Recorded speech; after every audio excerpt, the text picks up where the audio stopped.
ანაკლიის ღრმაწლოვანი პორტის განვითარების ახალი მოდელიდან გამომდინარე სახელმწიფოს მოუწევს გეგმიურზე დამატებით დაახლოებით 200 მილიონი დოლარის მობილიზება. ამის შესახებ ეკონომიკისა და მდგრადი განვითარების მინისტრი მარიამ ქვრიუშვილი აცხადებს. როგორც მან განმარტა, 200 მილიონი დოლარის მობილიზაცია საჭირო ახალი კომპონენტის განსახორციელებლად გახდა, რომელიც გულისხმობს ძირითადი და ფუნდამენტური საპორტო ინფრასტრუქტურის, მათ შორის ნავმისადგომებისა და სხვა მნიშვნელოვანი თამდევი ინფრასტრუქტურის მოწყობას. გვინდა საზოგადოებას გავუზიაროთ მნიშვნელოვანი გადაწყვეტილება, რომელიც საქართველოს მთავრობამ ანაკლიის ღრმაწლოვანი პორტის მშენებლობის შესახებ მიიღო. როგორც მოგეხსენებათ, ანაკლიის პორტის მშენებლობას ენიჭება უდიდესი მნიშვნელობა საქართველოს სატრანზიტო ფუნქციის გაძლიერებასა და შესაბამისად საქართველოს მდგრადი ეკონომიკური განვითარებისთვის. სულ უფრო მზარდია შუა დერეფნის როლი დასავლეთისა და აღმოსავლეთის დაკავშირებადობისთვის. შუა დერეფანი ჩამოყალიბდა ევროპასა და აზიას შორის უმოკლეს და უმნიშვნელოვანეს სავაჭრო ეკონომიკურ მარშრუტად, რაშიც საქართველო საკვანძო როლს ასრულებს. ჩვენი საპორტო ინფრასტრუქტურა დღეს მაქსიმალური დატვირთვით ფუნქციონირებს. ზრდა ფიქსირდება ყველა სახეობის ტვირთთან მიმართებით. 2026 წლის იანვარ-აპრილში ტვირთბრუნვა გასული წლის შესაბამის პერიოდთან შედარებით 21%-ით გაიზარდა. ხოლო ბოლო 4 წლის განმავლობაში ჯამურად 46%-იანი ზრდა დაფიქსირდა.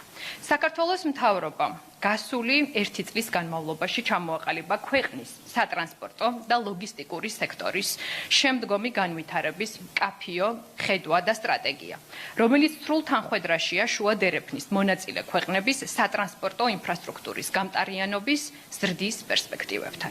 საქართველოს მთავრობამ 2022 წლამდე აღნიშნული სექტორის სტრატეგიულ ინფრასტრუქტურაში 7 მილიარდი დოლარის ინვესტიციას განახორციელებს, რაც მოიცავს ანაკლიის ღრმაწლოვანი პორტის მშენებლობას, საქართველოს რკინიგზის თვისებრივ განახლებას და ჩქაროსნული ავტომაგისტრალების მშენებლობის დასრულებას.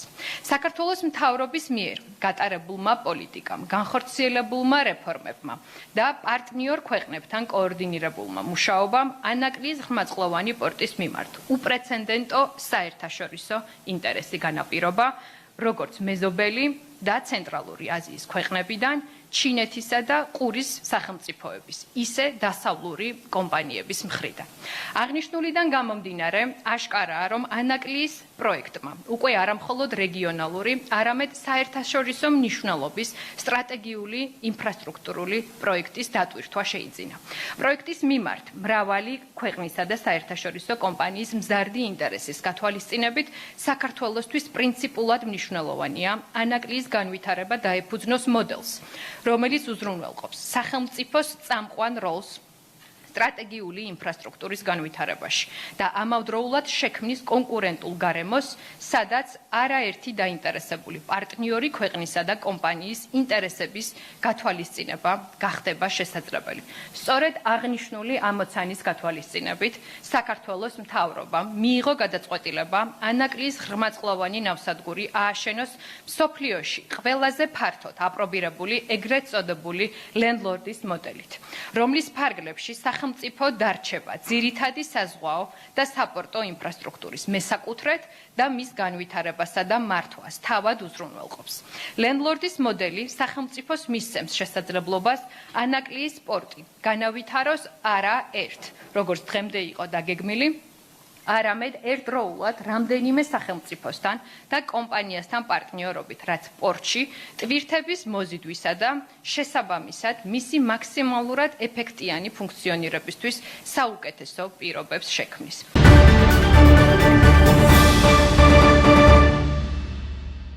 ჩვენ ვართ კომპანია ტაქსოპარკი ლინიი, სულ 2 თვეა, რაც ვართ ზესტაფონის ბაზარზე გახსნილი.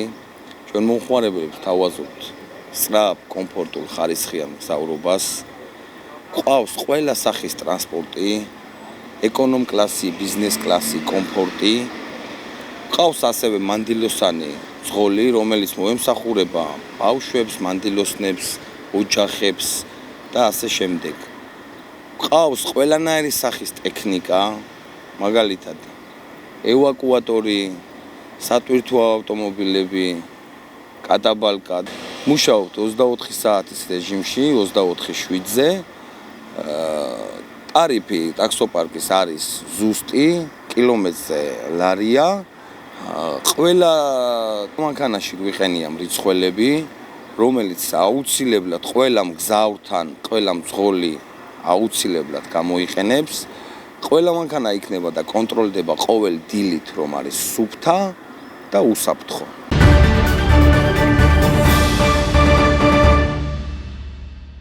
კომპანია ჯორჯიან მანგანეზი როგორც ყოველთვის ეკოლოგიაზე ზრუნვას პრიორიტეტად ირჩევს და მსგავსი ტიპის პროექტებს პერიოდულად ახორციელებს. ამჯერად გამწვანების კამპანიის ფარგლებში ზესტაფონის ფეროშენადნობთა ქარხნის ცენტრალური შესასვლელი განაშენიანდა. როგორც საწარმოს დირექტორი გოჩა ქურდაძე განმარტავს, ხსენებულ სკვერში დეკორატიული ხემცენარეები დარგეს. ფეროშენადნობთა ქარხნის ადმინისტრაცია მსგავსი პროექტების განხორციელებას მომავალშიც გეგმავს. გამწვანების კამპანიის ფარგლებში ამჯერად ვიმყოფებით გიორგი ნიკოლაძის სახელობის სკვერში. ფეროშენადნობთა ქარხნის ცენტრალური შესასვლელის მიმდებარედ, სადაც გამწვანება ხდება დეკორატიული ხემცენარეებით. როგორც წესი, ჯორჯიან მანგანეზისთვის გარემოზე ზრუნვა პრიორიტეტული თემაა. დღევანდელი აქციას ამის დასტურია. როგორც წინა წლებში, მომავალშიც გავაგრძელებთ აღნიშნული სახის აქციებს.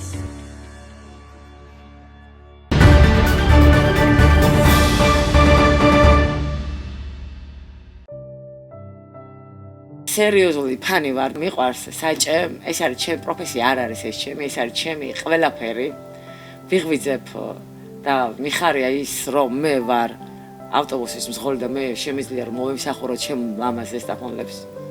ამჟამად გადავწყვიტე ის, რომ მე ზესტაფონში ჩამოსულიყავი და ჩემთვის არის როგორი ქალაქი ზესტაფონიც, აი ბედნიერების ქალაქი, ასე ასოცირდება.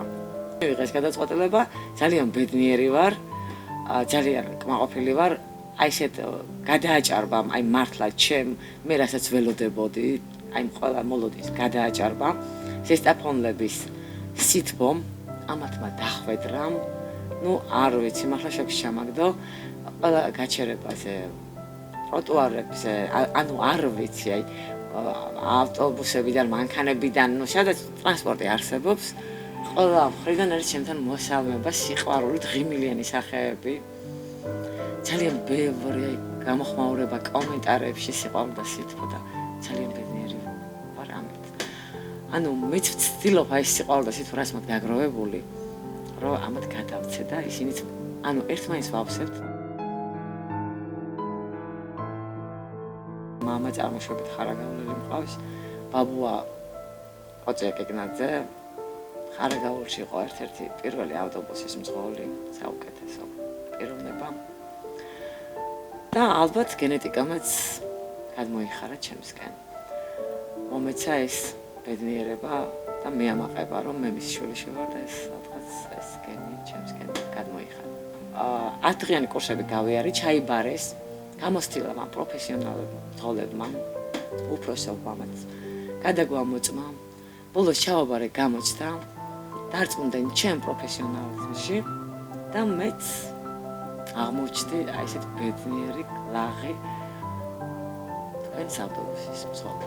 მითხრეს წარმატებები მწვანეზე გევლოთ და დანარჩენი რაც მე შემეხება, სიყვარული, ყურადღება, პატივისცემა, სიფრთხილე, ეს ყველაფერი ჩემია და ვფიქრობ გავართვე ამ ყველაფერს თავს. ჩემი მაღაზია მაქვს. და ესე იგი ძალიან მინდა ხოლმე ის 2 დღე გავიდეს, რომ ავტობუსისკენ გამომივმართო. დგები ისეთი ბედნიერი და მადლობას ვეუბნები უხავს, რომ ძალიან ბედნიერი ვარ თქო. არ ვიცი, აი ეს ამხელა ბედნიერება და ენერგია მოზღვავებით როგორ მოდის, ეს იმიტომ მოდის ხალხის სიყვარულიდან გამომდინარე. მე ასე ვფიქრობ, იმიტომ რომ მე ასეთ თბილად არ მივეღე. დარწმუნებული ვარ, ჩემი ისიც შეიძლებოდა, რა თქმა უნდა. დილას გამოვდივარ კვალიცის დასახლებიდან, ავდივარ თაბუკაშვილზე, ჩამოვდივარ ქალაქზე და ისევ კვალიტში. და ეს დღეში 16 ჯერ ხდება. დიახ, ეს დღეში 16 ჯერ ხდება. 16 ჯერ და რამდენი წუთი და რამდენი წამი ბედნიერი სახელით. ზოგადად ძალიან მიზანდასახველი ვარ. რასაც დავისახავ, ის აუცილებლად ვაკეთებ. და ზუსტად იქ მოვხდი, სადაც უნდა ვიყო.